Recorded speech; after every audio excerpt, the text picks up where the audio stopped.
Hi friends, welcome to Renna Samayal. இன்னைக்கு என்ன சமையல் பார்க்க போறோம்னா முருங்கைக்கீரை சாம்பார் காரசாரமான கொத்தவரங்க மசாலா தான் பார்க்க போறோம்.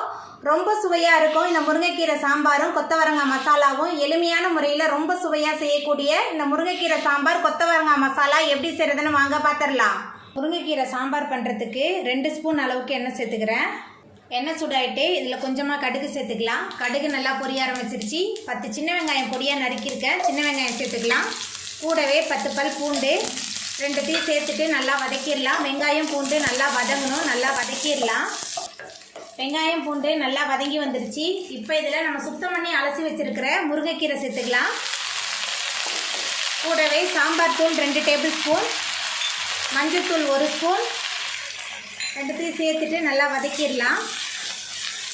சாம்பார் தூள் மஞ்சள் தூள்லாம் சேர்த்துட்டு நல்லா வதக்கியாச்சு. இப்போ இதில் சாம்பாருக்கு தேவையான அளவுக்கு உப்பு சேர்த்துக்கலாம். கொஞ்சமாக பெருங்காயத்தூள் 2 சேர்த்துட்டு மறுபடியும் ஒரு 2 நிமிஷத்துக்கு நல்லா வதக்கிடலாம். உப்பு பெருங்காயத்தூள்லாம் சேர்த்துட்டு நல்லா கலந்து விட்டு வதக்கியாச்சு. இப்போ இதில் நம்ம வேக வச்சுருக்கிற துவரம்பருப்பு சேர்த்துக்கலாம். துவரம்பருப்பை நல்லா குழைவாக வேக வச்சுருக்கேன். துவரம்பருப்பு வேக வைக்கும் போதே 2 தக்காளி பழமும் சேர்த்து வேக வச்சுருக்கேன். பருப்பு சேர்த்துட்டு நல்லா கலந்து விட்டுடலாம். துவரம்பருப்பு சேர்த்துட்டு நல்லா கலந்து விட்டாச்சு. நம்ம வதக்கியிருக்கனால கீரையை ரொம்ப நேரம் வேக வைக்க வேணாம். எல்லாமே சேர்ந்து ஒரு கொதி வந்தால் போதும். நம்ம சேர்த்த கீரை பருப்பு எல்லாமே சேர்ந்து நல்லா கொதிச்சு கீரையெல்லாம் நல்லா வெந்து வந்துருச்சு. நம்ம வதக்கியிருக்கனால ரொம்ப நேரம் கீரையை போட்டு வேக வைக்க வேணாம். நம்மளோட சுவையான முருங்கைக்கீரை சாம்பார் சூப்பராக ரெடி ஆகிட்டு இப்போ நம்ம அடுப்பு ஆஃப் பண்ணிடலாம். கொத்தவரங்காய் மசாலா பண்ணுறதுக்கு 2 டீஸ்பூன் அளவுக்கு எண்ணெய் சேர்த்துக்கிறேன்.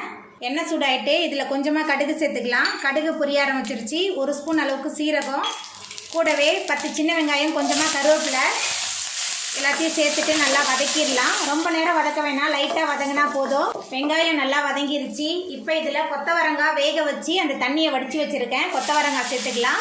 கொத்தவரங்காய் வேக வைக்கும் போதே கொஞ்சமாக உப்பு சேர்த்துருக்கேன். இப்போ கொஞ்சமாக மஞ்சள் தூள், குழம்பு மிளகாய் தூள் 1 டேபிள் ஸ்பூன், கொஞ்சமாக தான் உப்பு சேர்க்குறேன். சேர்த்துட்டு ஒரு 2 நிமிஷத்துக்கு எல்லாத்தையும் நல்லா வதக்கிடலாம். மசாலா கொத்தவரங்காய் 2மே சேர்ந்து நல்லா கலந்து வதங்கணும். நல்லா வதக்கிடலாம்.